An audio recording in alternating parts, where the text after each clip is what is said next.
ડાંગ જિલ્લાના આહવા ખાતે આવેલા પોલીસ પરેડ ગ્રાઉન્ડ ખાતે એસપી કપ ક્રિકેટ ટુર્નામેન્ટ 2025નું પ્રારંભ થયો છે। જિલ્લા પોલીસ વડા યશપાલ ઝાગણિયાના હસ્તે ટુર્નામેન્ટનું ઉદ્ઘાટન કરવામાં આવ્યું। સુરક્ષા સેતુ સોસાયટી અંતર્ગત યોજાયેલી આ ટુર્નામેન્ટનો મુખ્ય હેતુ સરકારી કર્મચારીઓની શારીરિક અને માનસિક તંદુરસ્તી જાળવવાનો અને તેમનામાં ટીમ કહી શકાય કે સ્પિરિટ કેળવવાનો છે। આ ઉપરાંત પોલીસ અને પ્રજા વચ્ચે સુમેળભર્યા સંબંધો વિકસાવવાનો પણ આ કાર્યક્રમનો ઉદ્દેશ્ય છે। 2 અઠવાડિયા સુધી ચાલનારી આ ટુર્નામેન્ટમાં પોલીસ, રેવન્યુ, વન શિક્ષણ વિભાગ અને સામાન્ય જનતાને મળીને કુલ 5 ટીમો ભાગ લઈ રહી છે। આ પ્રસંગે નવા ફોજદારી કાયદા, સાયબર જાગૃતિ અને નશામુક્તિ અભિયાન અંગે પણ લોકોને માહિતગાર કરવામાં આવ્યા। એસપી યશપાલ ઝાગણિયાએ ઉત્તરાયણમાં ચાઇનીઝ દોરી અને અન્ય પ્રતિબંધ માંજાના ઉપયોગ અને વેચાણ અંગે પોલીસને જાણ કરવા જનતાને અપીલ કરી છે।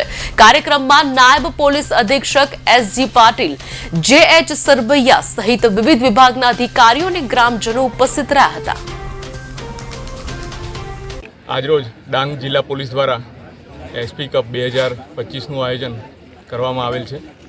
આવનારા 2 વીક સુધી આ ક્રિકેટ ટુર્નામેન્ટ ચાલુ રહેશે, જેમાં પોલીસ ડિપાર્ટમેન્ટની ટીમ, હોમગાર્ડ, જીઆરડી અને સરકારના વિવિધ વિભાગોની પણ ટીમો આમાં, ફોરેસ્ટ, રેવન્યુ, અન્ય ડિપાર્ટમેન્ટ, એજ્યુકેશન ડિપાર્ટમેન્ટ તમામની ટીમો છે। એ સાથે જ પબ્લિકની પણ 5 ટીમો આમાં ભાગ લઈ રહી છે।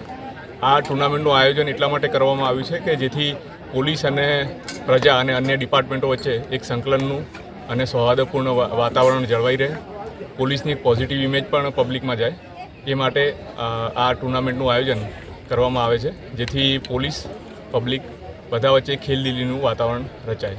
આ સાથે જ cyber crime, traffic, anti drugs campaign, મહિલાઓ અને બાળકો વિરુદ્ધના ગુનાઓ અંગેના અવેરનેસ, નવા કાયદાના અવેરનેસ, આવા અલગ અલગ પ્રકારના અવેરનેસ કાર્યક્રમ પણ આ ટુર્નામેન્ટમાં સ્ટોલ દ્વારા કરવામાં આવશે।